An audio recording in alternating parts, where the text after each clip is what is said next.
Okay, so with the build, we're going to start by installing the motherboard into the case.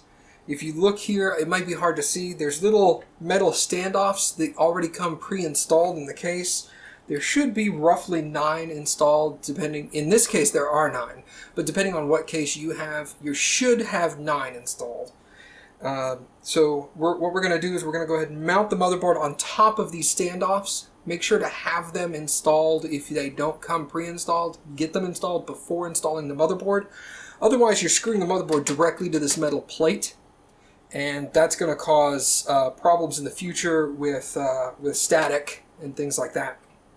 Additionally, I'm going to go ahead and remove 2 of these PCI slot covers in the back all ready for the installation of the video card in the future. So let's set those aside. Maybe pull that out. So we're taking that off of there.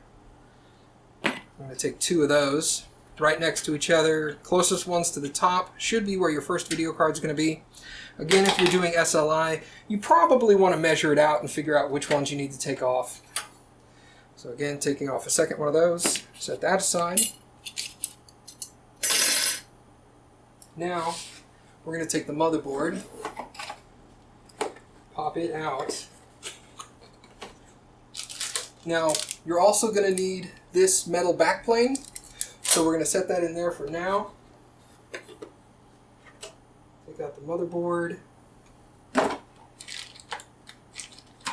And I need the screws that came with the motherboard. I'm sorry, no, that came with the case. Let me grab those real quick. Set that back down.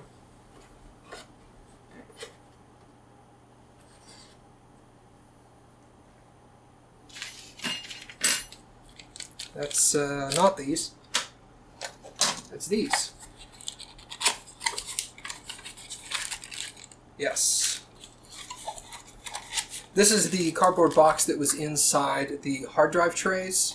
In the bottom of the chassis. When I first opened it, it was like down here. Just get that box out of the way for now.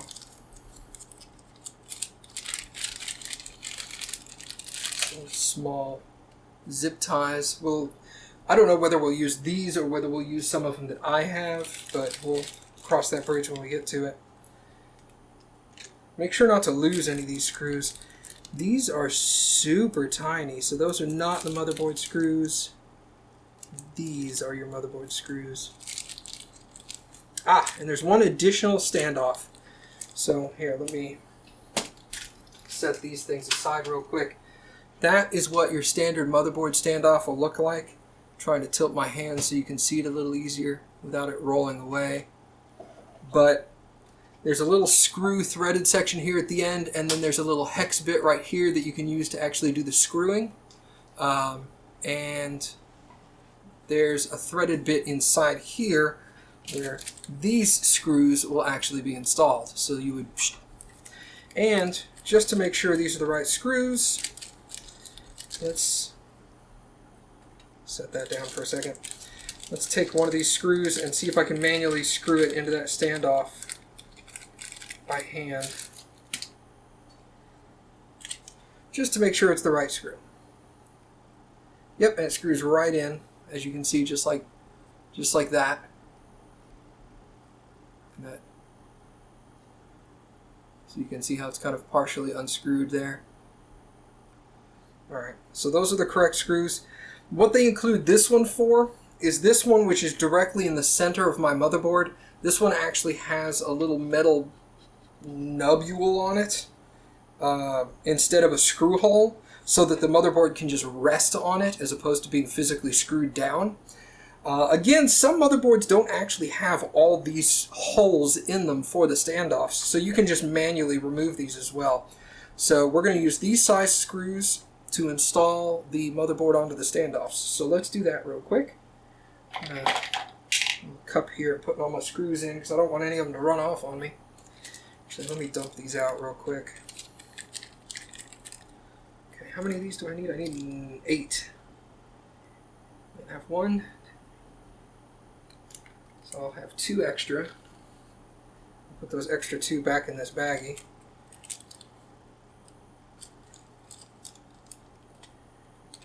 Okay. Get that out of the way. Alright, so first thing you want to install is actually this backplate. So let's take it out. It never fails when you get into building computers. Once you will forget to install this backplane first. And then you'll get your motherboard nice and screwed in and everything, and then you'll reach over and see this and go, oh crap. So, don't forget to put this in. So this goes in back here where this large hole is in the back, so I can fit my whole hand through. It's the exact same size as this metal backplane, and it goes in from inside the case outwards with, if you see right here, see how there's these little pieces that are kind of flipping out here? All of these holes have little pieces of metal that are sticking out on one end. And what you want to do, let me hold it here so you can actually see it. What you want to do is you want to make sure the pieces that are sticking out are actually facing inside the case. Because what it's going to do is it's acting as like a pressure seal to where when you install your motherboard, they're going to push up against these little metal flippers and make a tight connection. So make sure that you have it facing the right way when you install it. Also make sure you install it like this and not like that. So make sure you get the ports in the right place. If you have any PS2 ports, your PS2 ports almost exclusively are at the top of the case. I'm not going to say never at the bottom of the case, but I've never seen one at the bottom of the case. So let's pop that in real quick. And that's just going to take some pressure from the inside of the case pushing outwards. And it may be a little tough. They needs to be really tight. Giggity. Thank you. Alright, so that's snapped into place. So, I'm going to raise this up and see if I can get a better shot for you guys. That's not very good. Let's do it like this. Okay, so now you can see that. This is actually, I'm trying to figure out if this is upside down to you guys or not. This is the right way, I believe. Okay, so there's your backplane. Again, it's installed from the inside. So if I push on this, I would literally have to bend and damage the plate to get it to pop out. You would have to push it this way to get it to pop out if you've installed it upside down or something. So, let's put that back down. Sure I get that roughly in shot there. Sorry. Kind of limited on my camera here. Oh, also thank you to NappyFS who let me borrow his camera. Total bro there. Because I don't have a camera. Alright, so here's the motherboard. Again, the actual USB video power connect, not power, what am I talking about? Ethernet, stuff like that. These connectors are actually what's going to go out this back plane over here that we just installed. So make sure to get those on the right side there. And they should just nuzzle right up against that. There we go. And then you'll see, there we go. Okay, so these holes on the motherboard here, there's one over here, there's also 3 on the front that are going to be difficult to see from your angle. They should line up with the standoffs that were already installed on the board. As you can tell here, I have 3 extra standoffs here, here, and here that are not directly under the board. I can stick my finger in between the standoff and the board. So these 3 standoffs are completely unnecessary. I'm going to go ahead and leave them in because it's kind of a bear to get these things out when you've got something in your way now. And it's not really a problem to leave the standoffs in, but if you're a real stickler for details, you pop the motherboard out, get like a little pair of pliers or something to grip those hex standoffs and twist them and pop them out, and they just unscrew. So you can do that. So that's seated pretty well. And as you look from this side, you can see that those connectors line up perfectly with the holes on that back plane. And that's exactly what you want. You also want to make sure that none of these little metal wings that we were talking about just a second ago, you want to make sure none of them are sticking inside the connectors, because that'll cause stuff to short out. You want to make sure it's lined up pretty well. So you can pull it over a little bit. There's a little bit of leeway on the inside of the chassis for how the stuff lines up and screws in, so we'll mess with that a little bit. So now, actually, I don't need 8 screws, I need 5. Because I don't need the 3 on the outside. So let's take 3 of those screws and stick them back in here. Okay. Now, I'm going to go ahead and leave this nubule one here because it's not a big deal for me that that's not screwing it in. There's not going to be a whole lot sitting right here. I'm starting to think about that actually. My video card's going to be sitting right there and it's going to be pulling this way. You know what, let's do it. I'm just going to lift that out.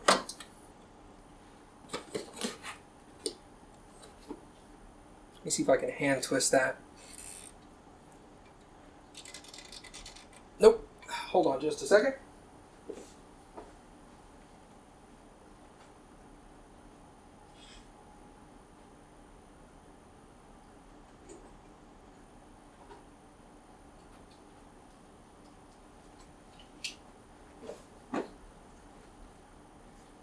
Okay, sorry about that. So we got a little pair of pliers here, little Leatherman style thing. Let me just grip the edges of this hex and give it a little twist. And once you've got it loose, then you can just hand do the rest of it. There. See, that one came right out. And as you can see there, there's the little nubule piece. I don't know if that's easy for you to see or not. But it's got the little nubule here, the screw end here, and then the hex part in the center. So we're going to swap that out with... Let me get this out of my little screw cup. There we go. I'll put the nubule one in there. So we're going to take the one that they included that actually is screwable and screw it in there. Once again, I'm going to go ahead and leave the other standoffs in there. These 3 here. Because it doesn't bother me that they're there and it's not really going to cause any problems. So let's reinstall the board. Get this fan cable out of the way.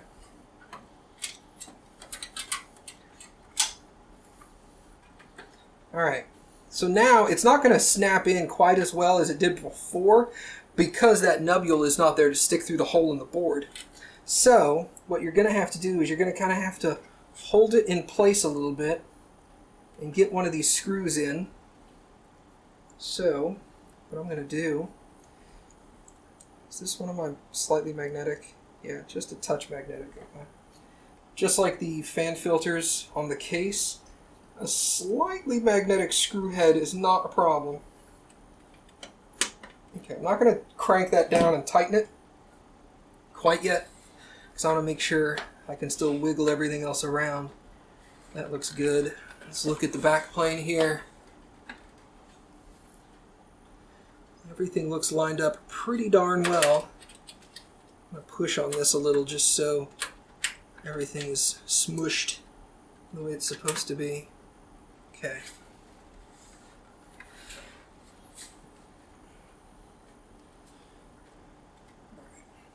So I screwed this one in over here. The next screw I'm going to screw in is in this far corner. You're not actually going to be able to see it. It's right off the camera. So we're going to screw that one in. And the reason we do that is that gives the board a really nice hold in pretty much both directions so that it's not going to slide a whole lot as I continue to work with it. Once again, I'm going to check the ports on the back. They seem good. Alright, so at this point you can pretty much screw the rest of the screws in any order you want. But I normally go for, again, opposite corners. Either starting here or there, it doesn't really matter. And again, I'm just tightening them down to the point where they're tightish, but not like cranking them down in there. There's no reason to crank them down super tight. Get that down in there. Then I've got these 2 in the center here. There's one here, and there's one, like, again, right off the, well, it's not off camera, but it's hidden by this. right here. Again, doesn't really matter what order you put those in on. Screw that down. And I put one of the screws away because I thought that middle standoff would do fine. And now I'm going to need it again. Those are the wrong size screws. Those are the wrong size screws. Where did I put them? Oh, here they are. I found them!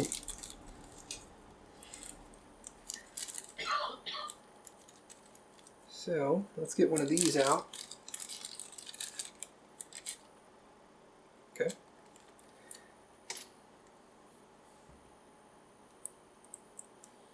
We'll screw this in right there.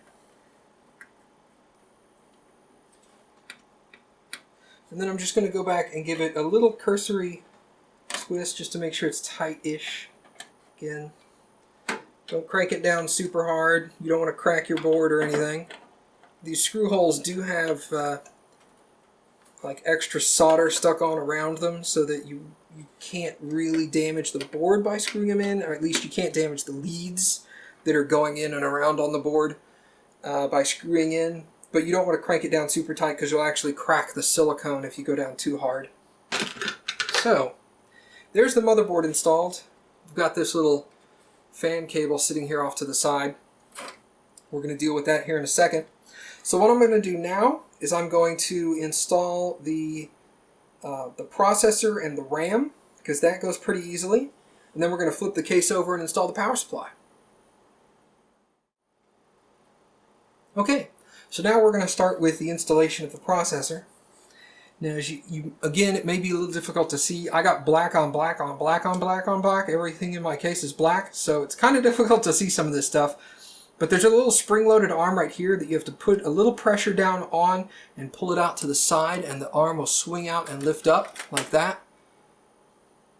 And then this little plastic, well, that's a little metal cover, but there's a little plastic piece right here that you have to snap off. That needs to come off of there. This is trash. Don't keep it. Well, I mean, you could keep it, I guess, if you wanted to, but this does not go into your computer. I'm going to get rid of it. And then there's a little metal cover here. You have to flip that up as well. And then your processor sits directly here. Try not to touch any of these pins if you can possibly help it. So, let's open up. Where'd my box cutter go? Here it is. Let's open up this processor. I'm going to open it up over here.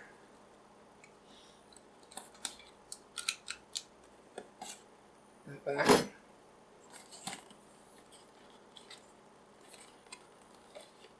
Well, come on, cardboard. Alright, so that will slide right out. Again, a little bit of documentation associated with the processor. Not anything super big, it's mainly just telling you how awesome the processor is, what it can do, specifications, what the pinouts are for. Things that most average people aren't really going to concern themselves with. And then this thing is in a little plastic sheet, kind of sandwiched between two pieces of cardboard. So you're going to have to tear this cardboard apart to get at your processor. Alright. And then there's that processor. That's your actual processor. One of the most expensive parts of your entire computer. One of the smallest. Let's get rid of the cardboard. I'm going to take the documentation out. Get rid of the box. Don't need that. Put that in there. I normally keep like the motherboard box. This is just from my experiences. Feel free to do whatever you guys want. But I normally keep the motherboard box itself. And I store all the computer components, documentation, installation CDs, additional cables and screws that I didn't use in the entire build, all in the motherboard box. That way I've got one location where if I need any of the documentation, need any of the CDs, cables, etc., it's all going to be right there. And I'm usually going to remember exactly what kind of motherboard I installed in my computer, whereas a lot of the other parts I'm going to have possibly replaced, so they may not match up. In addition, the motherboard box is big enough to store all the stuff and not too big that you can't just keep it in a closet somewhere pretty easily. It's about the size of a jigsaw puzzle. So, crack open the little plastic shell, pop your processor out, be pretty gentle with it. let's move that over there. I'll get rid of that. Now, as you may or may not be able to see, depending on the light here, I'll try to get it a little closer here. There is a little dot. Where is it? There it is. There's a little arrow on this corner. And that's going to coincide with a mark on the actual motherboard where the processor sits. And that tells you which corner goes in which corner. Pretty slick. So, I'm going to grip that kind of gently from the edges here. Again, try not to touch this part of it because any oils on your finger can impede communication there. So I've got the arrow on this corner here. And if I look on the motherboard, you can see, again, I don't know if you can see it, but there's a little white arrow on the board right here facing that way. So that's where it wants the arrow on the processor. So as you can see, the arrow is here on the processor, the arrow is here on the motherboard. When I flip it, they'll line up. So I will set that right there. And then you can just close that over the top. Move your little arm down and snap it back into place. And the processor's installed. Don't forget to put your cooling fan on it because you need your heatsink and your fan on top of that. We're not done with it yet. Alright, so next we're going to do the RAM, 32 gigs in 8 gig sticks, so there's 4 sticks total. So let's open these up. Again, I'll need my box cutter.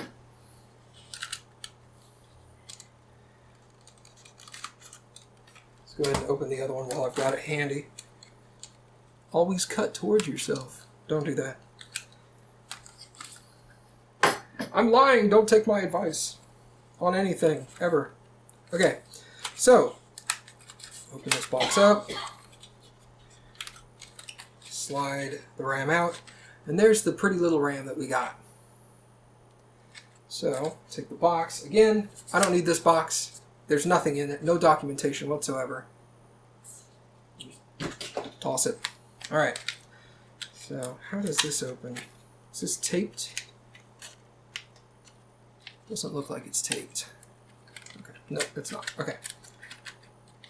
Pull that part of plastic off. Toss that away. Now, as you may be able to see, there are little notches in the RAM.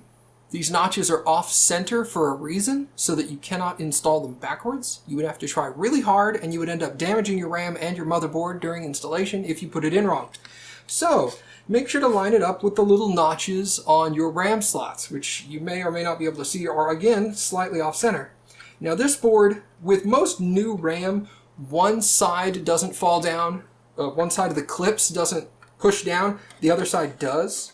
This is, I'm not going to say relatively new, but it's pretty standard nowadays with DDR3, DDR4 motherboards. They almost exclusively do that now. So, because I have 4 sticks of RAM, and there are exactly 4 slots on the motherboard, there is no reason to worry about what slots you populate. But if you're only going to stick 2 sticks of RAM in your motherboard, you need to check your motherboard documentation and find out exactly which slots you need to populate with your RAM. Some of them, they will do the first and second slots, some will do the first and third, some will do the second and fourth. So make sure to check your documentation, because on custom builds, when they don't post correctly or they don't read the correct amount of RAM, that's usually the cause is the RAM was installed improperly. So, we're just going to make sure that I get the installation right. Make sure the slot lines up here. You'll just slide it in on one end, straight down, and then push. And the other end should pull right back up. They used to click, and I'm sure some boards still do click pretty loudly when you do this. But this one didn't click, it just kind of like crunched down. That crunching sound obviously is not a bad thing necessarily, as long as you're installing your RAM properly. Wait a second. I think that's got plastic film on it. Why would they do that? Oh, that is a bad idea. There is plastic film on this RAM. Look at that. Take this stuff off. Take it off. your RAM's going to get hot. Alright, so now I'm going to have to take this RAM out. So I pop that end. We should just lift straight out with a little wiggle. Come on. Here we go. Yep, this one had it. Let's peel that plastic off of there. Get that plastic off. Alright. Slide that sucker back in there. Should I get that lined up properly? Okay, that's in. And that one, again, because I'm installing 4 sticks, doesn't matter what order they go in.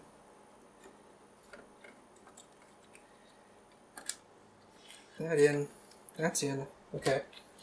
So now let's take this out, and this time we'll take the little plastic sheet off first. That box away. You know what? I'm going to do it like this. No, I'm lying. That RAM.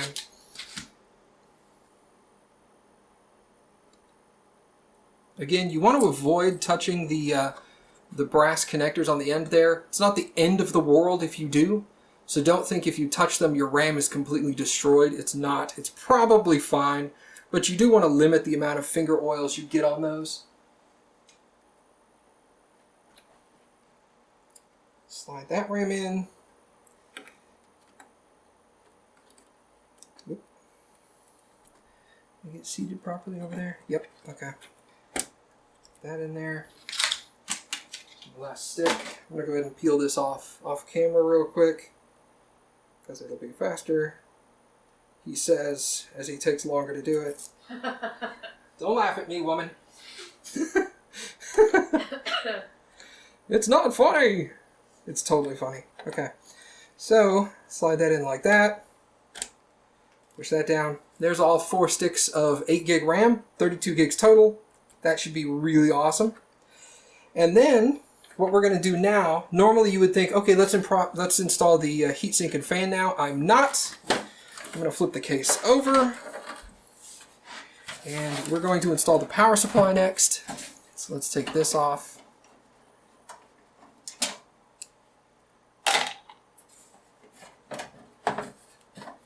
Just comes right out. Alright. So let's move this like so. Make that a little easier for you guys to see. Here are all my cables for my front panel hard drives. So I'm just going to pull those out. My front case hard drives, the 3.5 inch. And I'm going to detach this tray. How do I do that? It says pull or push. It says up down, but it doesn't tell me which direction to go. Maybe there's something. I hope this pops out.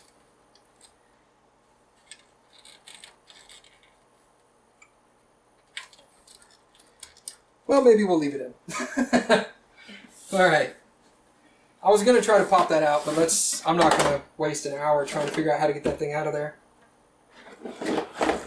Okay. Power supply. Once again, there's plastic right here, like non-scratch filter thing. Take it off.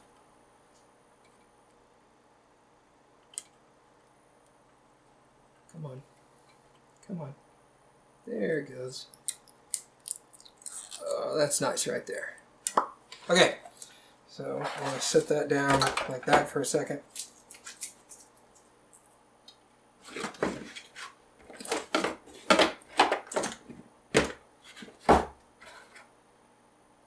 I was going to say that should have come with screws, but I think I set the screws over here from it.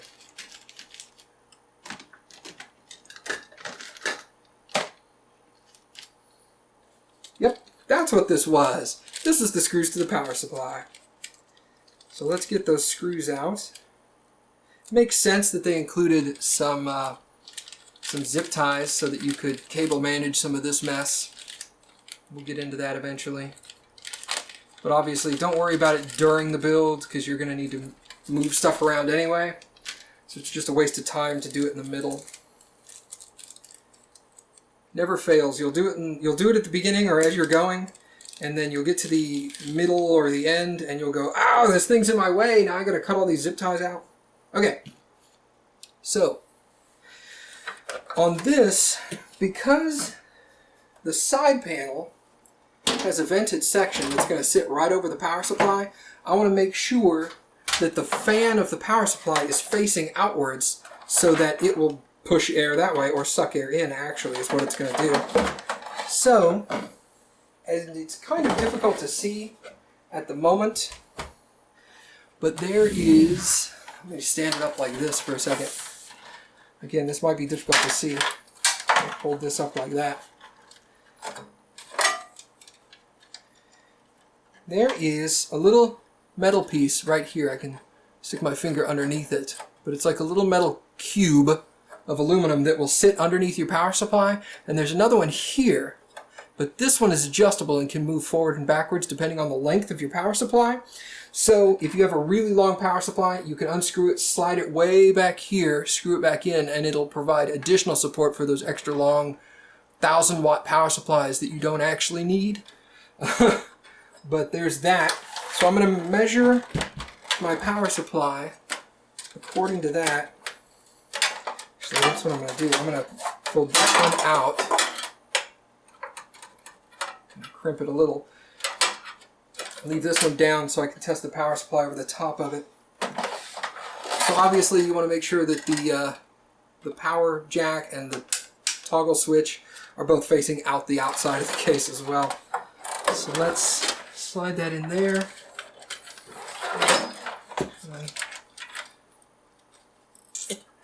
You know what?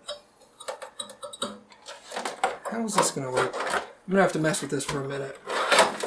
Make sure I'm not damaging my cables or anything. Let's try something. Well, those are thumb screws, but they cranked them down really hard. Just loosen them up here. There we go. So we're going to take out this little adjustable piece because it's hollow, and I'm going to see if I can actually run my cables underneath it. As you can see here, it is hollow underneath. There's nothing here. It's U-shaped. It's kind of hard to see, but it is U-shaped. So I should be able to run my cables through that and these two cables underneath it like so, and then screw it back down so that these stay out of the way of the power supply, and that should give us enough space to finagle it this way or come this way with it. Let's see. I'm going to take that out for a second. I want to get an idea as to how long my power supply is. I think it's standard length, so that beginning spot should be fine. So it goes like that. And that's clicks in like that. So this, actually no, that'll be in the third hole. Okay, good answer. There's the third hole right there in the back of the knee. Okay, that was funny. You should have laughed at that. I'm sorry, I wasn't listening to you. Okay. Not listening to me, huh? Now the usual. The usual. Okay. Screw that back in there. Put that second thumb screw in on that screw hole. Make sure that's slid all the way in the back, farthest back position it can get. And tighten it down a little bit. Okay. So now, as you can see, and you probably can't see, but with this piece slid into its third position, these cables from the front panel can actually go in between it and the permanent lift for the power supply, so that I have clearance there. And again, I can come up and over the power supply, or actually I'll probably come around like that. I'm trying to angle that so y'all can see it. Between the outside of the chassis and that that little connector there. So that should be fine. We'll find out when we get there. Alright, so again, fan sticking outwards.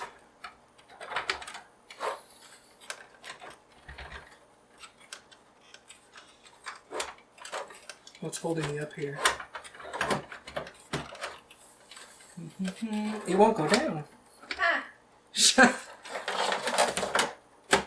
Oh, hello.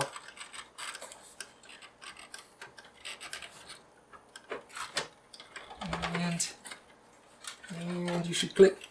It's that, you know what it is? It's this thing.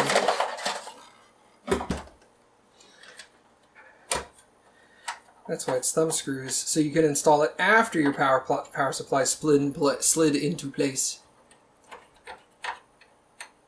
I don't know how much of my head is getting stuck in the shot when I have to lean down like that, but I hope you guys are enjoying it.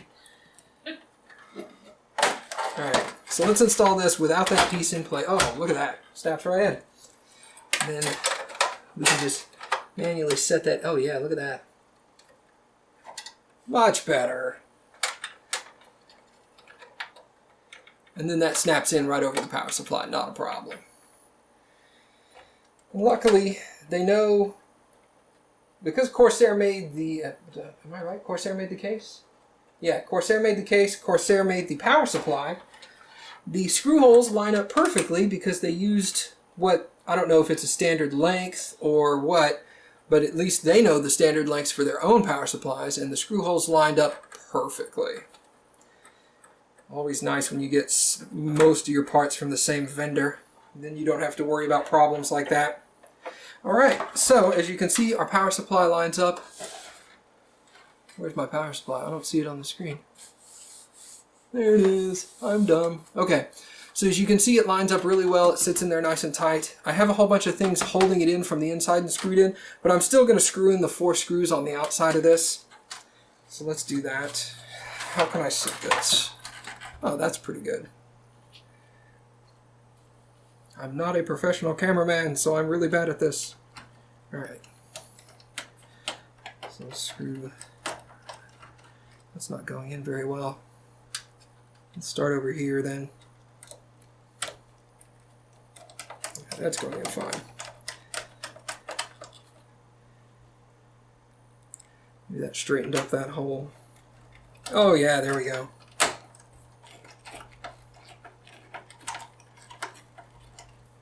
Okay. This one over here.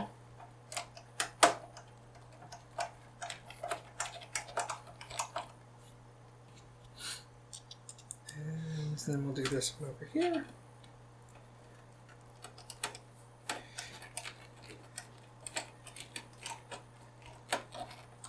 Okay, so there's that.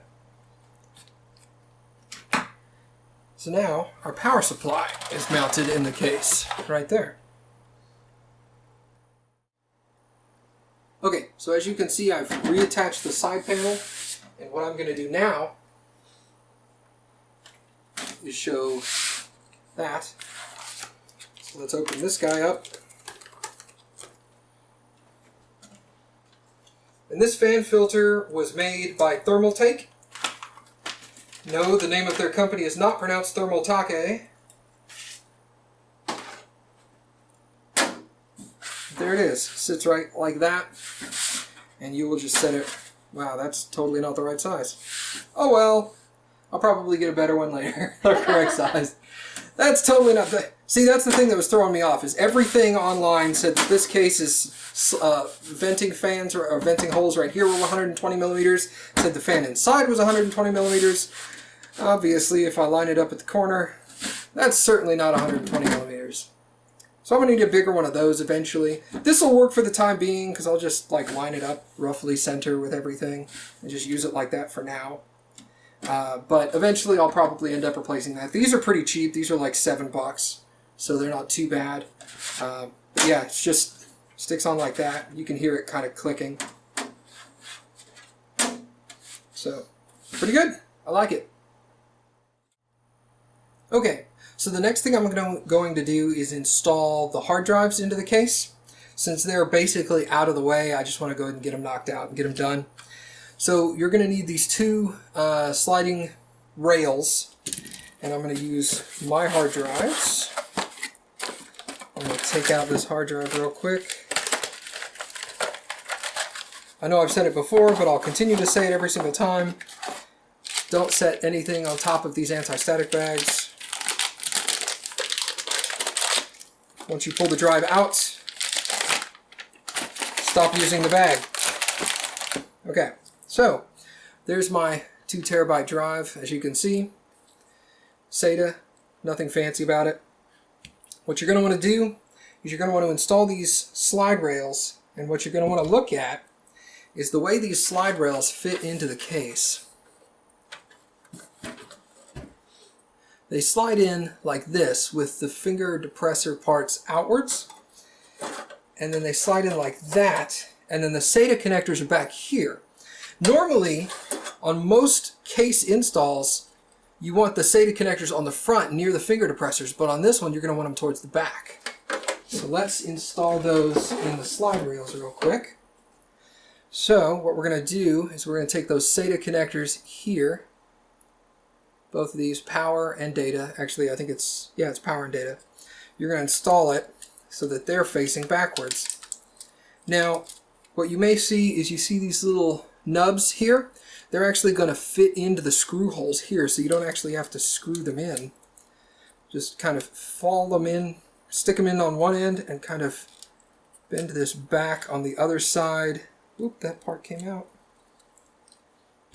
Sorry, this little thing came out of its little holder. Fit that right back in there. Okay. Slide that in like that. Bend that back so that these will snap. Really, bro? Come on, dude. There we go. Alright, so there's that slid in. So as I slide it in like this into the chassis, the SATA connector's on the opposite end here. Covering it with my finger. SATA connector's right here. So, as you can see here, when I lean the chassis up, let me switch hands here. There we go. When we slide that in like that, the hard drive should just fall right into the SATA connector, and when you push, click, and it's seated back into that SATA connector. So that's done. Let's do the other one real quick.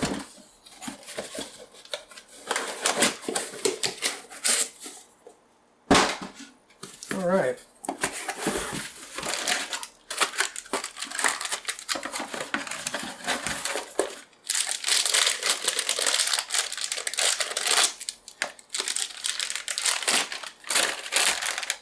Same situation, thumbs out, SATA connector inwards, and just slide it into these little nubs.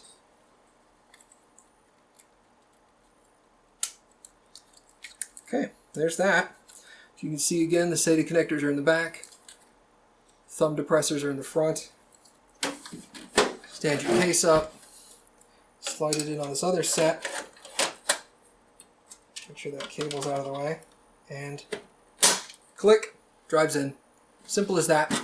So, what we're going to do now, because those are clicked in, I could stand the case upside down. Ha-ha!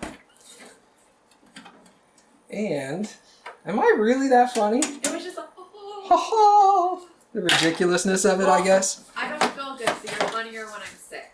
Oh, okay. Hey! Alright, so, as you can see here, these are your 2.5 inch. Actually, let me get this box out of the way. Sorry. Okay, 2.5 inch solid state drive or laptop size drive bays. We're going to use that for our 500 gig solid state drive. Slide that out. Come on. Pop the drive out.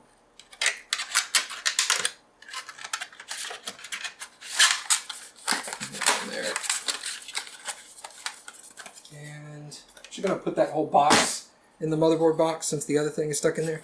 Now here's the SATA connectors on this one, and in this case you don't want them to go in like this, you want them to be going in like this so that the SATA connectors are facing backwards. That way it plugs in easier. And this is just pressure sensitive. There's no screws to this at all. Push it until it clicks. Click.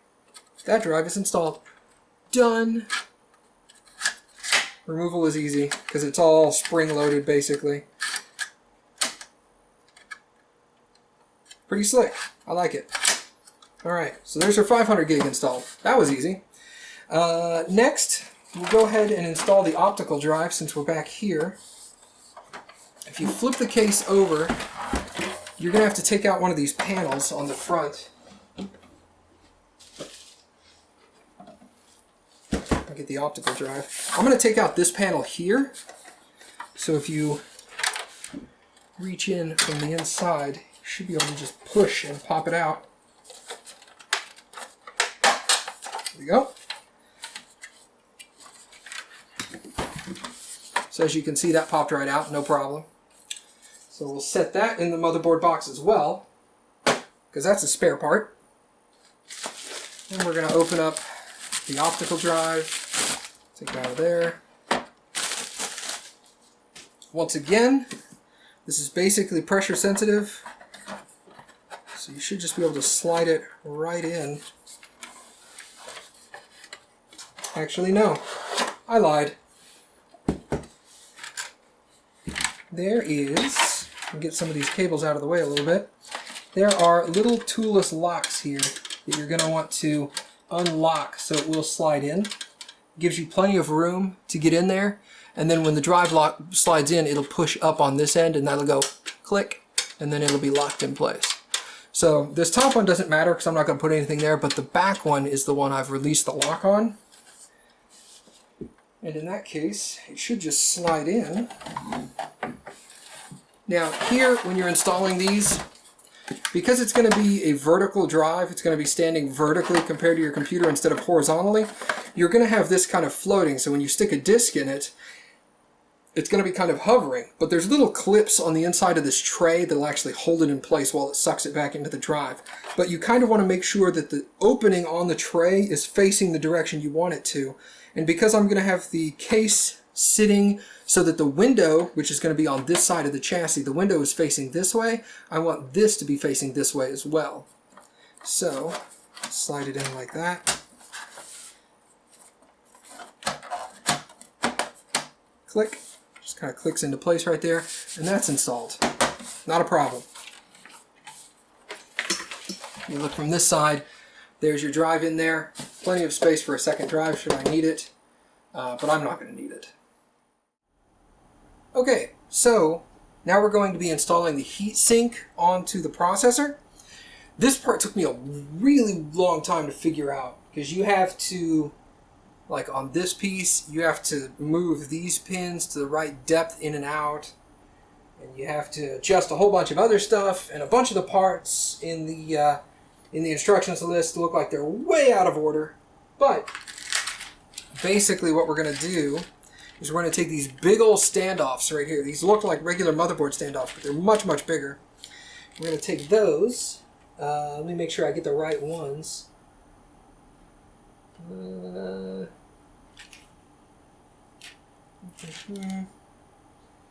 I should have read further. Okay, so what we're going to be doing is installing the heatsink for the processor now. We are going to need to attach this back plate to the opposite side of the motherboard. Unfortunately, it's not going to be easy for me to show you both sides at the same time, so I'd rather show you the processor side because that's where the action's going to happen. This piece just fits onto the back of the motherboard, and we're going to have a couple of pieces that screw it to this front side here, so there's not a whole lot going on there. So initially, I'm just going to sit it back here, like that. Now, what you have to do is you have to pay really close attention to this part. This is the piece that's actually going to hold. It's going to go in between the fan and the heating block in this section right here, and it's going to attach here to the block. There's a little screw hole in the center, and it's going to pull the processor I'm sorry, no, it's going to pull the heating block down onto the processor with pressure from a couple of screws. So you want to make sure that you get these little screws here aligned to the correct hole. You can't really see it now, but there's actually 3 little notches on here, depending on the width of the holes on your motherboard. So you've got, see how I'm blocking out those 2 holes there at the top, and then there's those 2 holes at the bottom that I just blocked light out of. That's where these screws are going to go in. It's also where this back plate is actually going to cover up, and then there's little teeth on that back plate that these screws are going to go into, and then there's little nuts that catch it on the other end and provide enough pressure for that. Now, the back plate kind of just sits there for now, but what we're going to do, there's 2 different sizes of these little standoffs, big standoffs actually. There's that size, and there's that size, and you can see the size difference between the 2, and it's depending on how tall the thermal block is on your processor as to which one of these you need to use. So I'm not sure which one I need to use. But we're going to figure that out as we go along here. So basically, as I'm reading the instructions here, the first step is actually not to put that back plate on. It's to take the fan off of the heating block. And the way this is accomplished is by pulling a little bit on these little tabs here, and the fan should just pop right off.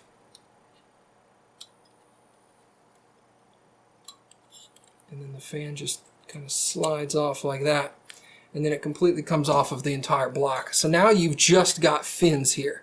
Makes it a lot easier to work with. So what we're going to do now, their next step is to take off this little plastic cover and apply thermal paste directly to the processor, but I'm not going to do that quite yet. What we're going to do, I think it's saying that this actually screws in here.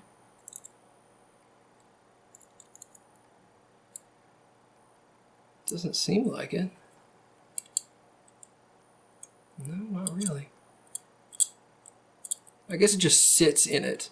Yeah, it just sits in there.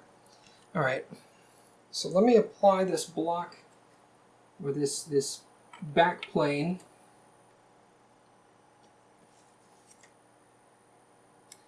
And then set these.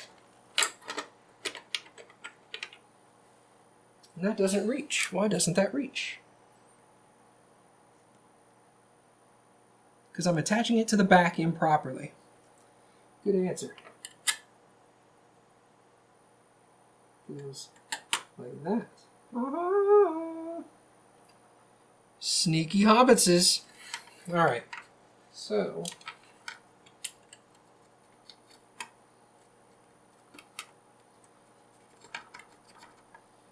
that, well, I thought it just snapped in.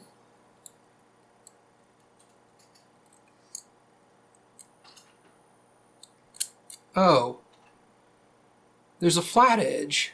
Oh, look at that. Okay, well that helps.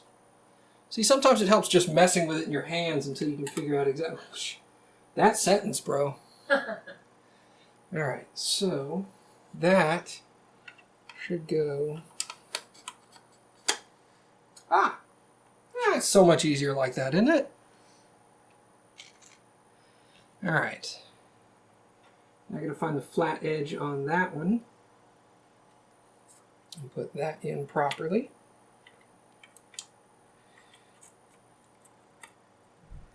That seems correct. Okay.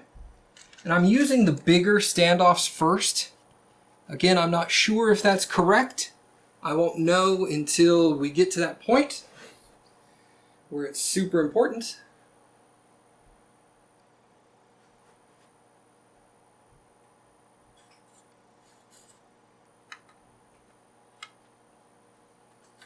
I can't see what I'm doing.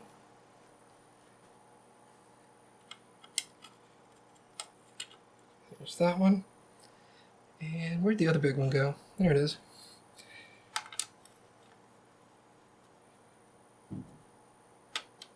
One of these ways it's going to work. There it is. Alright. So that's just held, they're not screwed in, they're just held in with tension right now. So don't put a whole lot of pressure on that at the moment. Now, there are some nuts that we use to screw those down. And those are actually going to be screwed down from the back. So, they supply this nice little nut driver adapter, and the nuts go in from the back end, so you're not going to be able to see this excitement at the moment, but I'm just going to use a screwdriver to screw it in. So bear with me for a second.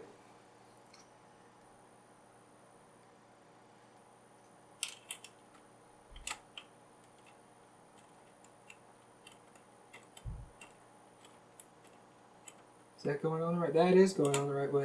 Awesome. So again, I'm just going to tighten these down to the point where they're held decently in place.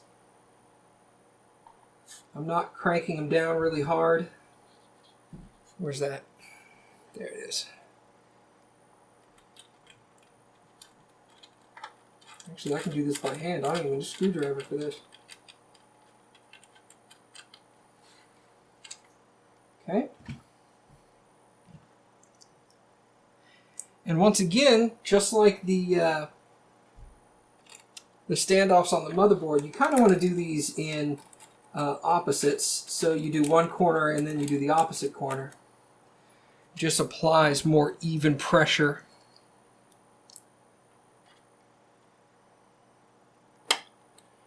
Okay.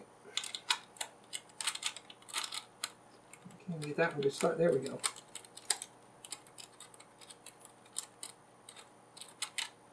All right. So that's all in there. Basically just shy of finger strength. I don't even want to crank it down finger strength. Okay. So now that that is in place, the next step is to adhere the actual heat sink down to the processor. So I'm going to move the case real quick and we'll get back to it here in just a second. Okay, so as you can see from here, we've got our little metal standoffs right there. And I'm going to take this spider-like contraption dealy bopper and make sure that it actually does line up with those screws. And it does. And it appears this is the correct height as well. When you factor in the thickness of this block, that appears to be the correct height from what I'm looking at there. So, we're going to set that aside. Now we're going to go back to the original suggestion of removing this film. Again, remove the film, please. Don't build a computer, leave this film on there, and then hit me up on comments or PMs or something, or Twitter, and going, hey, my computer overheated, what the deal? Take it off of there, bro. Alright, so, again, with thermal paste, like in my last build, you want to apply as little as physically possible to the processor while still making complete coverage. Now, with these little syringes, make it a little handy, and the thermal paste that comes from the vendor of the cooler is sufficient. If you were going to overclock, you'd probably want to get something like Arctic Silver, or one of the higher end thermal compounds that are more white instead of gray, because usually the white ones are going to be higher quality. So what we're going to do for now is we're going to apply a little to the center of the processor. That's probably enough right there. A little tiny droplet in the center. Pea-sized basically is what you're going for. Probably even smaller than that, honestly. That's a lot smaller than a pea, actually, now that I look at it. But very little. Because what's going to happen is when you apply the thermal block here to the processor down like that, it's going to smash that thermal paste and cause a really big, like, it's going to just go all over the processor. Now, luckily, the processors, you don't really have to worry about, you don't want to get thermal paste on the rest of the processor, but it's not going to really damage the processor if you do. So what I normally do, now that that's accomplished, is you want to make sure that this is lined up properly, the screws, make sure you've got the right direction that the X is going, because this is different than this. So make sure you get that in the right way. And obviously I've got to compress it to get it through there. So I'm going to compress it like that. Slide it through there. And then expand it back out. Come on. Cooperate with me. Okay. So, now this thing's not wiggling around too much, like, at all. I mean, it jiggles a little. That's because there's a little hole. I'm going to try to tilt this like this. There's a little hole in the thermal block where the bottom part of this screw slides into, so it prevents any sideways or forward wiggle. It just wiggles like diagonally a little. But that can be easily dealt with. Now, the way you set this in is a big deal, because you want to make sure that the fan is going to be blowing air through the fins and out the case. If you sat it in like this, you'd have to make sure the fan was blowing out the top of the case. Also fine, but because I have fans in the front of the case and a fan in the back of the case, I want it to go ahead and cooperate with that airflow. So I'm going to install it like this and install the fan on this end, blowing this way out of the back of the case. So now we're going to set the block down on the processor. Just wiggle it around a little, and then we're going to pick it up. And you see how it made a little dot? That dot got a lot bigger. That's going to spread out even more as we apply more pressure to the processor. So we'll set it down in there. It kind of sticks. It's not sticky, but it kind of sticks down. So it'll pretty much stay in place. Sure. Well, here's the tricky part, is getting these things lined back up again. That is pretty much on par right there. So, what you're going to want to do, because the heatsink can tweak back and forth in the chassis, is you want to kind of get one or two screws just started so that you can still tweak this back and forth a little, and then tweak it the way you want it so that it's almost exactly flat, and then tighten it down even more. So that's what we're going to do now. Bear with me just a second. So, where'd my screwdriver go? There it is. So, what we're going to do is we're going to get that started in there a little. And we're going to get this one on the complete diagonal opposite side started a little. And you're going to have to push down. Don't be afraid to apply a little bit of pressure to these, because they're designed so that you have to provide strong pressure.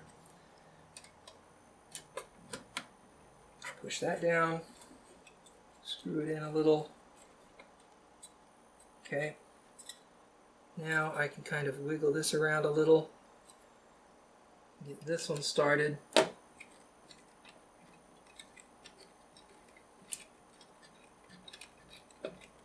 There.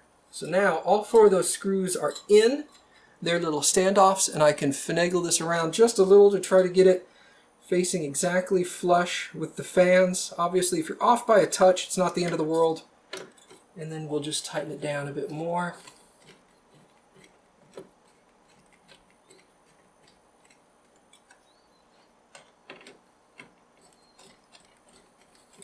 And you kind of want to, as you're tightening these down, you kind of want to make sure that the pressure is roughly equal on all four corners.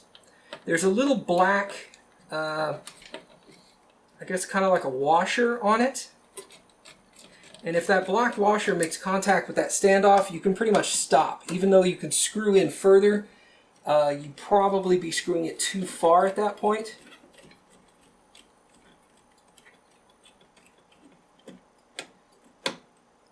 There. That's as far as that one will let me go. So I'll just go ahead and knock them down to the point where they're, again, taut, but don't crank it down. Just to the point where the screw starts to fight back against you.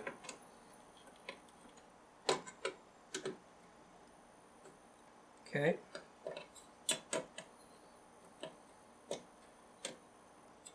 Awesome.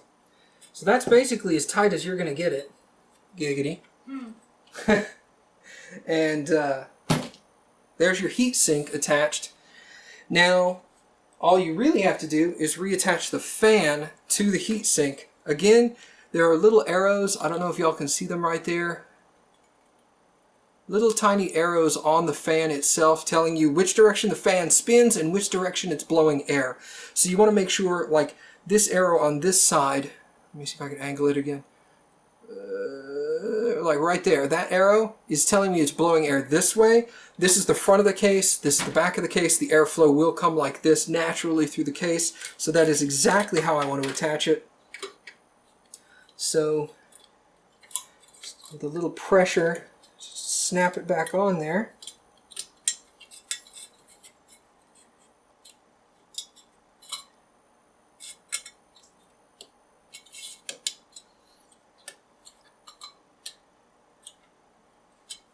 All right. So that's reattached. All right. Excellent. And that has plenty of clearance over the RAM as well. So there's your cooler attached to your processor. Not too bad. Also, forgot to mention, the fan on the processor heatsink has a power connector that needs to be plugged into the motherboard. Usually the motherboard will have a connector just like it, or the opposite of it exactly. And it will say usually CPU fan right next to the connector. And conveniently enough, it's hard to see from your, here we go. It is, where'd it go? I just saw it. It is right here, right next to the fan. So what we're going to do is actually, I'm going to take off this sticker here.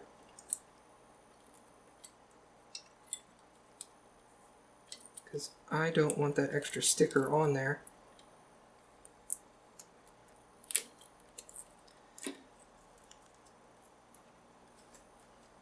Well, the other sticker says warranty void if removed, so I'm not going to take that one off. But I wanted to eliminate one of them. And we're actually going to stick the cable in to this little rubber grommet to get the cabling into the back of the case,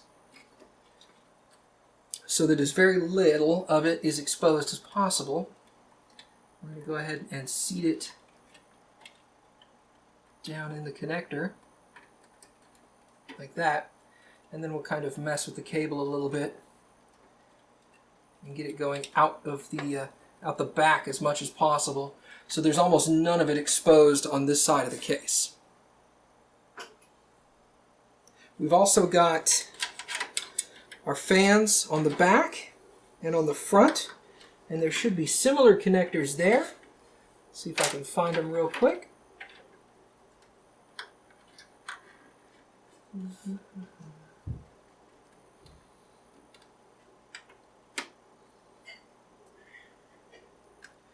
Here is System Fan 3. That will work for one of my front fans. System Fan 2 will work for that front fan. Plug that in there. Actually, I can do that number, stick it through that grommet.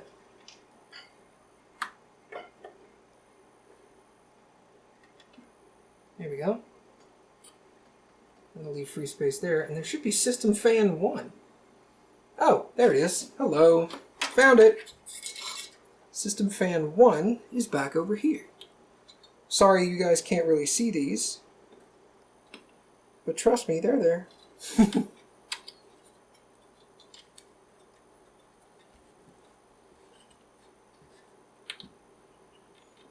Alright, so there's those 3 fans hooked up as well. So those should blow nice cold air over everything, because it'll suck the air in through the front and blow it out of the back. Push that through that rubber grommet so that looks nice and pretty as well. Alright, so let's see. I think we'll move on to plugging in some of the front panel connectors, and then we'll get the video card installed, and then hook up some of the other power connectors from the back of the case. Okay, so here we are on the back of the case again. Here you can see the backplane connector that we installed for the processor and the nuts that had to get screwed on for that. So that's where that is. These are the front panel connectors. We have a small handful of connectors here for things like power switch. Let's see, we've got reset switch. This is power LED. And this is hard drive LED. So we're going to connect those up front. We've also got an audio connector for our mic and earphones. And this is a connector for the 2 USB 3.0 ports in front. Luckily they bundled these all together. It makes it a whole lot easier for plugging those in where they're needed. So I'm going to flip the case over and feed these cables through, and then we're going to find on the front where they need to be plugged in. Okay, so what we're going to do here is I'm going to reach back behind the case and bundle up these connectors to the best of my ability here. I'm going to pull that one back since it's a little longer than the others. Alright, and then we're going to fish them through this little grommet like so.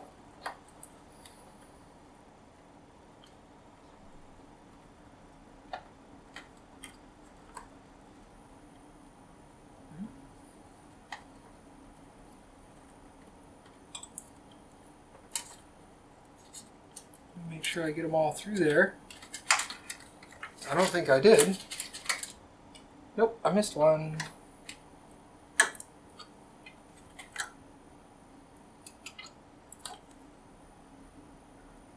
Okay, that should be all of them. So, all of these front panel connector ones here. Sorry, bear with me for a second. Okay, so here's these 4 front panel connector ones we've got. And we've got this little adapter doohickey here. And what this is going to enable us to do is snap these in like this. And then this will sit directly on top of those connectors there. I don't know if my arm's in the way, but that's where they are. It's actually right here. So, what you do here, there's a power button. There's the power one. Where's power? Reset switch, power switch. Okay. So we're going to take power switch, positive and negative, and slide that in just like that. Click it in place. There's power LED next, which is there. And for those curious, it's hard to tell, and it's going to be hard to tell in this video, but this power LED has a positive and a negative. And if you look at the cable, the positive wire actually has writing on the opposite side of it.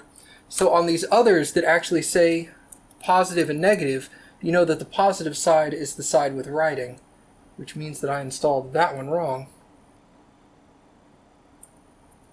So the positive side is the one with writing. It goes in like that. Ta-da! Okay. So the positive side goes in like that. Click. That clicks in place. Now I don't have a speaker connector because I don't have a front panel speaker. So we're going to skip that one and flip it over. And here we have power LED, which we do not have on the front of the case, apparently. Nope. There is a hard drive LED, which is there. So we're going to slide that in. Come on. Come on.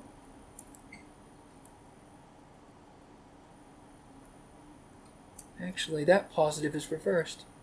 What the deal?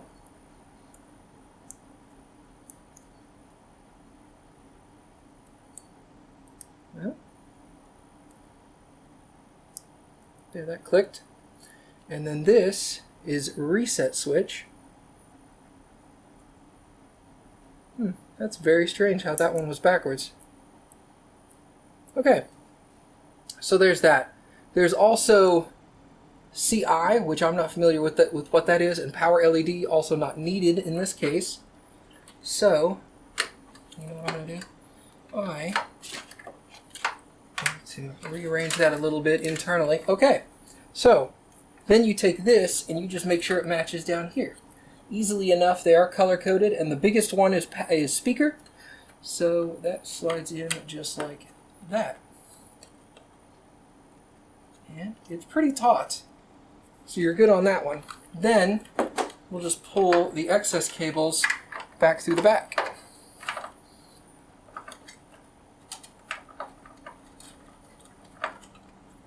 Okay. Okay, so now we've got the front panel speaker connector. This is not actually speaker, this is the audio for the microphone and the headphone jack. And then this is USB 3. So if we look, hold on just a second. Let me tilt this back so I can see it a little easier. Oh, y'all can probably see that from your angle, and I couldn't. But if you look into these connectors, they actually physically say what they're for. That one says audio inside of it. So if you can tell, it may be difficult to see, but there's a pin missing. And you need to make sure that you get that lined up with the missing pin here. Bear with me for a second, I'll find where that is.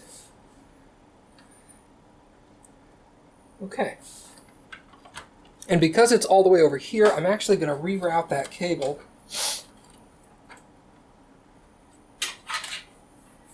And there's a hole right there. We're just going to come in from there. And plug that in right there.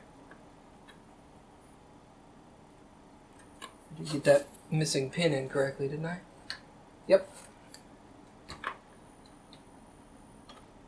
It seats in like that. And then we'll reroute that cable. And then this is our USB 3, which, if I look here, I guess that's TPM.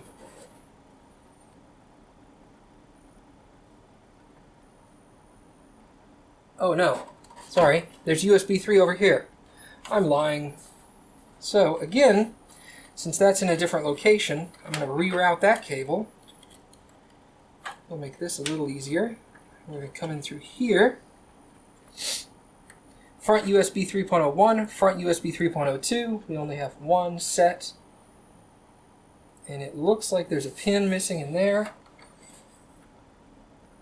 And there is here as well in the socket. So we make sure that that lines up properly.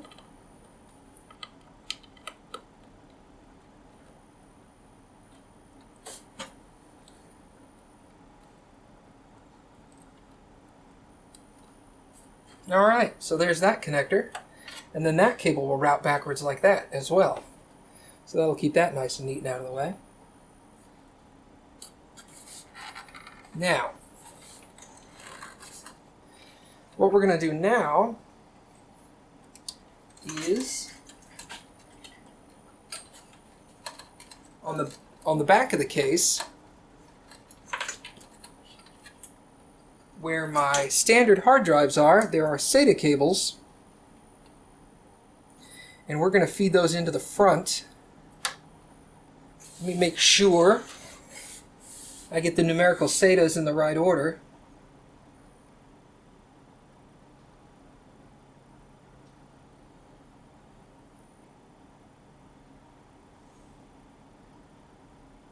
Wow, that numeral setup is really confusing. Well, in that case, I am going to consult the manual, because that makes no sense when I'm looking at the connectors from this side. So bear with me 1 second, and let me find out which one of these connectors is the correct one. Okay, so I understand how these work now.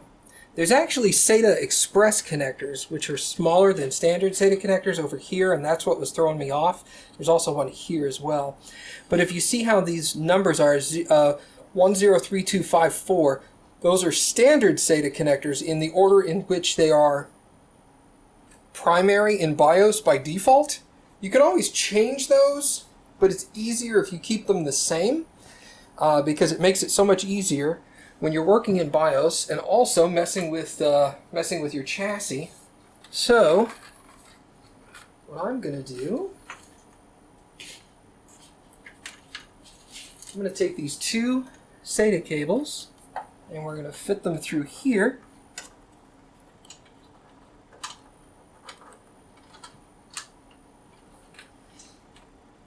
Because what I want to do is I want to make these two hard drives here, I want to make them the third and fourth SATA connector. So because SATAs start numbering at 0, most things in computers do, I'm going to connect them to connectors 2 and 3, which conveniently are these over here, nice and out of the way. Let me find out which one of these. This one is this closer hard drive. So I'm actually going to make it 2. Plug that in there. And we're going to make the other one 3. Let me pull that cable back out a little bit so it's out of the way. I'm going to make this one 3.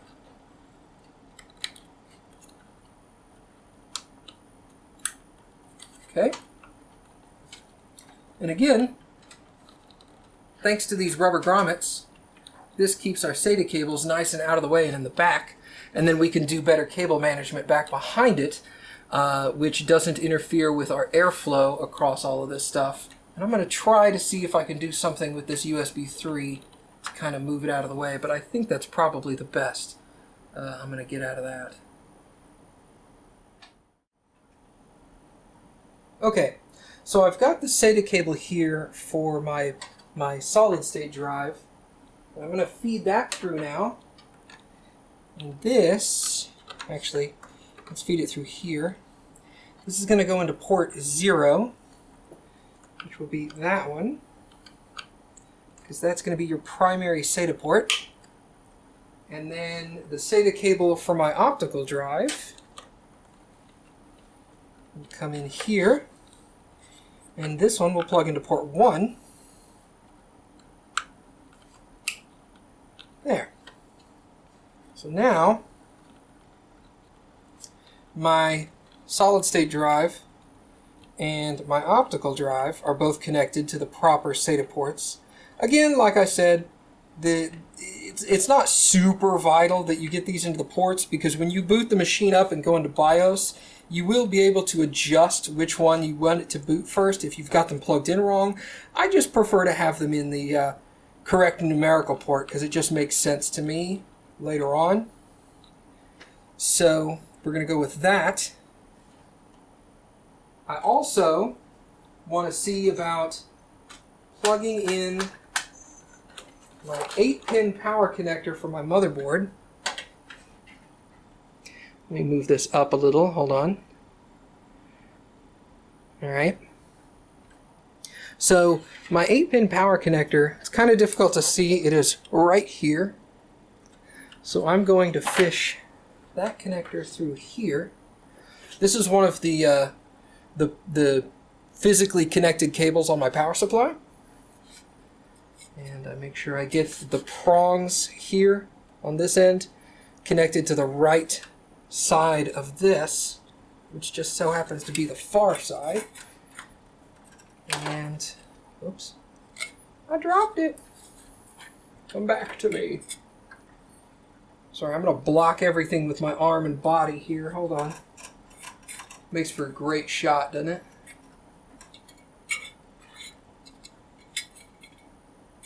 Get it in there. I've never had this problem before, I swear. Thank you. Alright, so there's that. And then we'll pull the remainder of that out through the back as well. So that's very little cabling there exposed. And then we have the large 24-pin power connector. Ooh, I see a problem. It's not really a problem, it's just... Is there space? There is space under there. Okay. Maybe. Well, this is going to be interesting.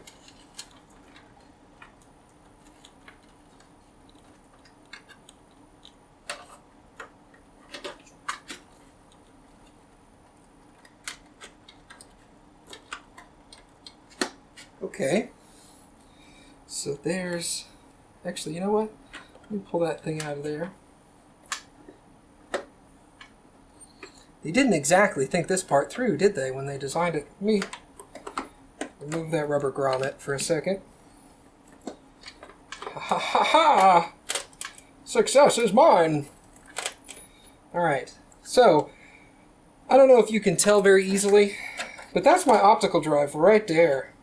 So, my optical drive is sitting directly on top of that hole and makes it difficult for you to get your 24-pin connector through there. But obviously not impossible, so I'll just fit my rubber grommet back over the connector and stick it back in the hole. Actually, let me pull it out a little bit further. What am I catching on? Oh, the optical drive, go figure.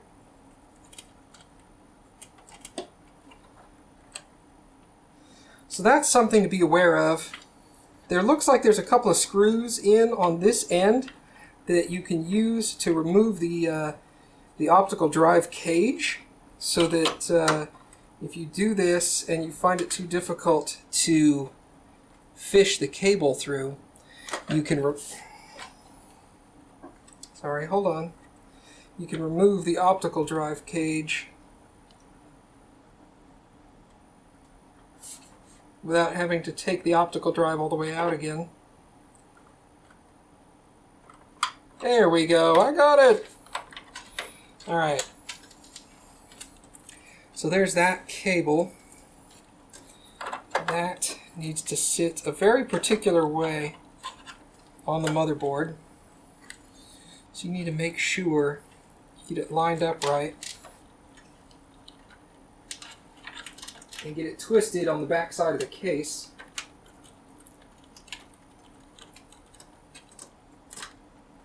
Come on, optical drive, you're not making this easy, bro. Alright, there we go. So that will connect right there.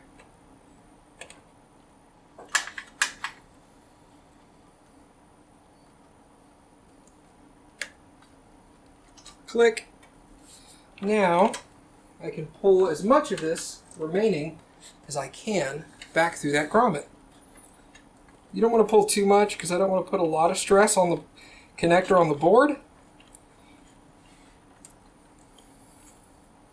But as much as possible without making the board angry is great. Hand on the right cable there. That's about as much as I'm going to get. Even though that's a little bit more cabling sticking out that I would want right there. Let me stick my fingers behind it so you can see. That's a little more there than I would normally want. It's a whole lot less than what you would normally get. So that's not bad. And I'm going to fit this fan cable back in there as well, so that it's out of the way also. There we go. Not too bad. Okay, so what we're going to do next is we're going to hook up a bunch of the power cables on the opposite side of the case and make sure that that part's all done, because we are getting close. Alright, so we're going to need some SATA connectors. Now on one of these cables you've got your 6-pin connector, which actually connects directly to the power supply. And then this one, for example, has 4 SATA connectors on it. I don't know if I'm going to be able to get all 4 of my SATA devices on one cable or not. If I can, it's fine, and it would actually reduce the number of cables I need to plug into the power supply. So let's give it a shot real quick, shall we? Bear with me for just 1 second. Okay, so I don't know if this is going to make it easier for you guys to see, if it's going to make it harder for you guys to see, but it surely makes it easier for me to see, so I'm going to use it. So, we've got, back in here, there are 4 6-pin connectors on that power supply right there, and it doesn't really matter what order you use those.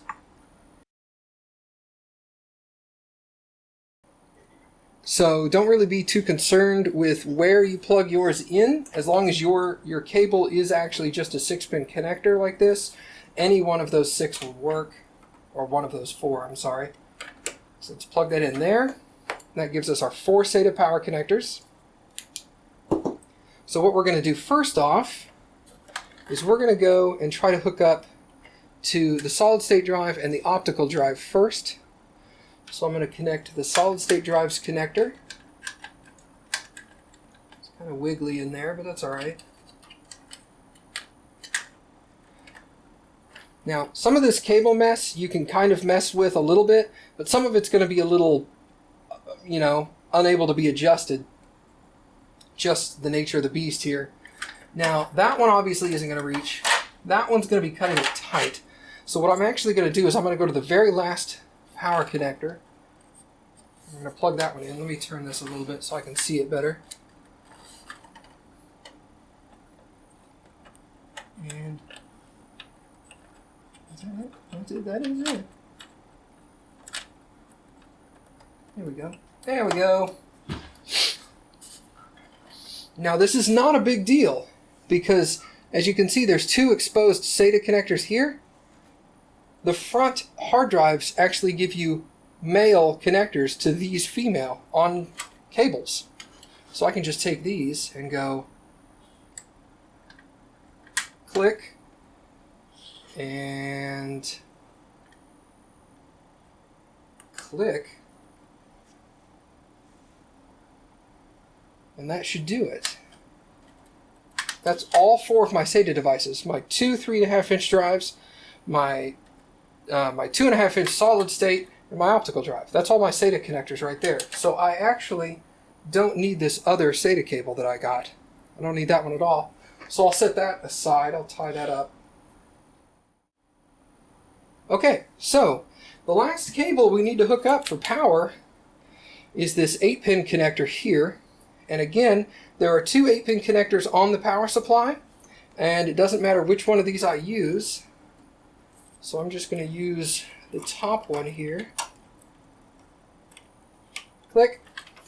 Now this supplies me with my 8-pin and my 6-pin power connectors for the video card up front. So this cable is going to need to be fed through the front of the case into the video card. So for now, I'm going to feed it through this grommet here, because that's roughly where the video card is going to be. And then we'll flip the chassis around again and look at it from the other side when we plug our video card in. But before we do that, let's see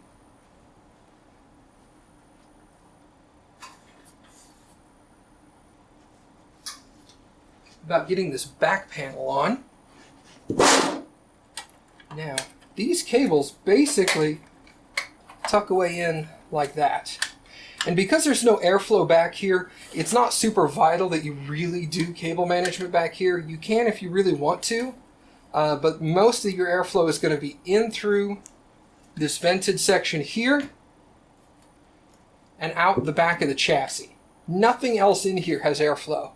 So it's not really a big concern about cable management, which I really like, because while I like to be pretty anal with cable management for builds that I do for other people, I'm less so for myself. I really want to get the computer built and working. And because airflow is not an issue, again, I'm not really concerned. So let's pop that on. As you can see, there's no cables we probably can't see.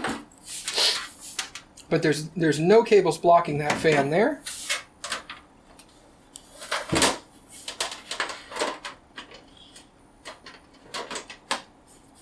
And there's no bulging on the case at all. I don't know if y'all can see that. Nothing in there blocking the fan, which is excellent. So let's screw the back panel on, because that should be the last time we need to get in there.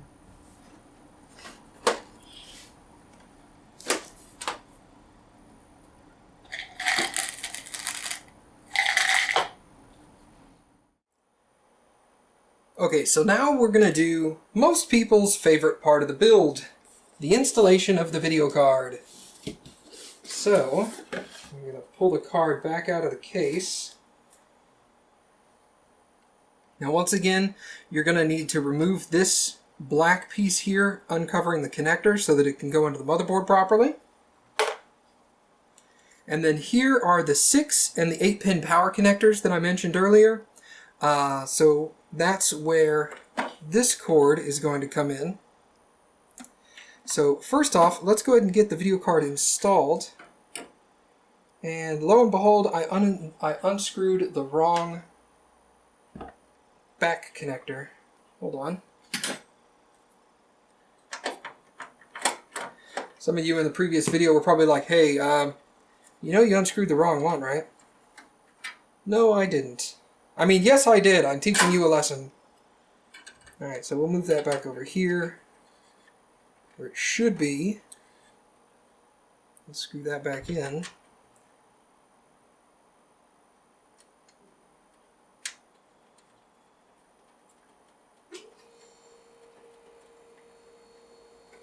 Alright, so now here's where we install the video card, because I'm going to edit that and not look like an idiot. These won't fit through there, will they? Yeah, they will. Okay. No, they fell off. I'll just take it off. I can reattach them afterwards. Okay, so this connector will slide into this long slot here, and then this black piece at the end will actually lock into this back section here. So you want to push this latch down, because it's, as you insert it, it's going to force that latch back up to lock it into place.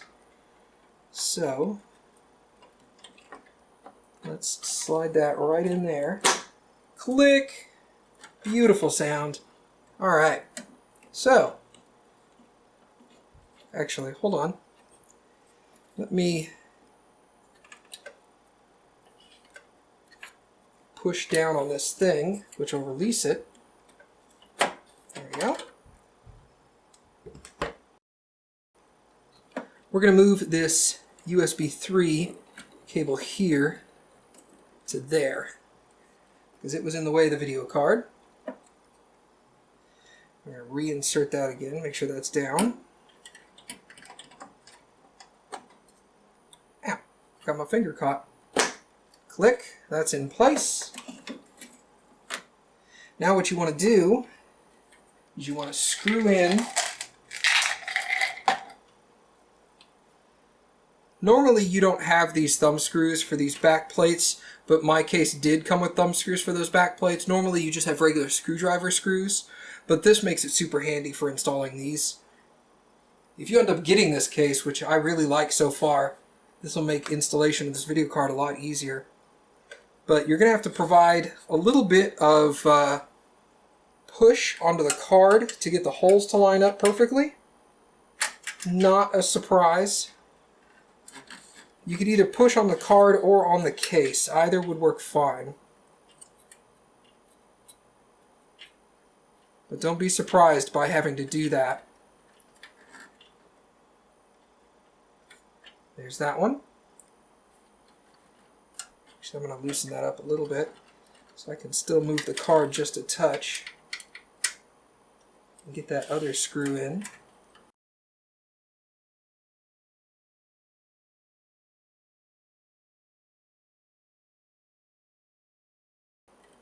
Alright, so there's those. Now we'll connect the power connectors, and I'm going to start with the 8-pin. Actually, you know what? No, I'm going to start with the 6. The way this cable wants to fold. Actually, no, there we go. That's much better. Okay, so yes, we'll start with the 8. This little 2-piece break-off, you have to make sure that that lines up properly. And then when you insert it in there, it should click into place. Click. Okay. And then this one, you want to make sure that the 2-piece is out of the way. And push it in, because I only have a 6-piece connector. Some of them will actually have another 8-piece connector, and then you will need that extra 2. But in my case, I do not. If I had to guess, I would say that the 980 does, just from the extra power requirements of the card. So, there's that. Now, normally I would reroute this cable and pull it further down, but doing so would actually block a lot of the fans from the front blowing across the card. So I'm actually going to leave it pretty long in here. And if I can, it doesn't look like I can. I was going to try to see if I could zip tie it up like that. Let me see if I can kind of curve it. Maybe I can get it to spring into place inside the corner of that fan so that it holds itself in there. Yeah, there we go. So that's going to hold itself pretty tight up against that fan, so it's not going to be in front of the fan blocking airflow, because I want, these fans are sucking air in the front and it's going to be blowing air out the top and out the back of the video card, but these fans are going to be blowing air across here, blowing the hot air out the back of this vented section and these vented PCI slots here, in addition to this fan just blowing across there as well.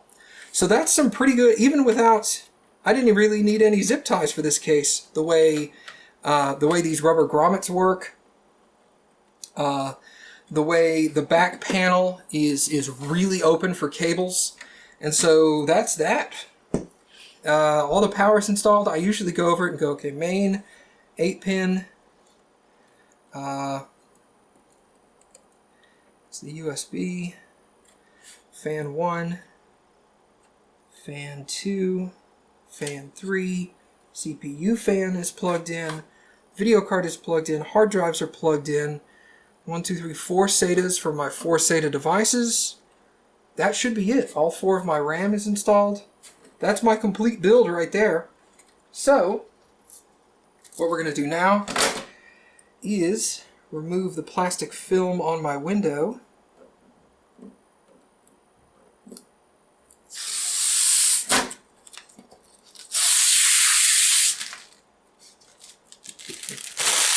Touch something metal to release the static here.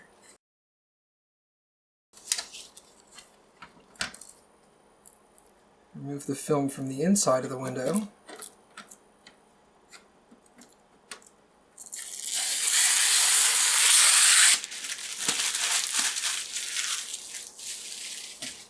That gives you a nice clear view into the case.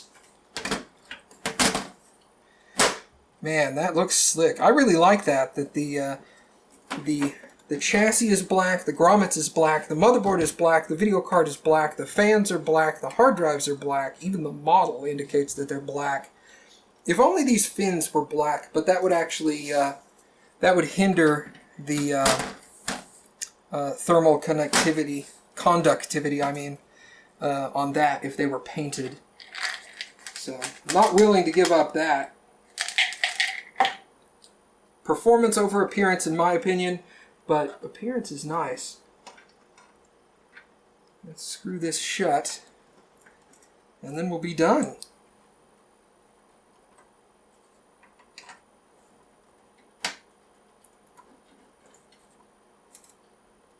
Alright, so that's the build right there. That's everything inside the case. Everything should be good. Now we're going to move over to actually booting the system up, installing Windows, getting all of that installed. I'm thinking I'm going to make videos of that as well. At the very least, I'm definitely going to make videos or screenshots of the... I'm going to download like 3D Mark and run some benchmarks on my system and show that off, and we'll go from there.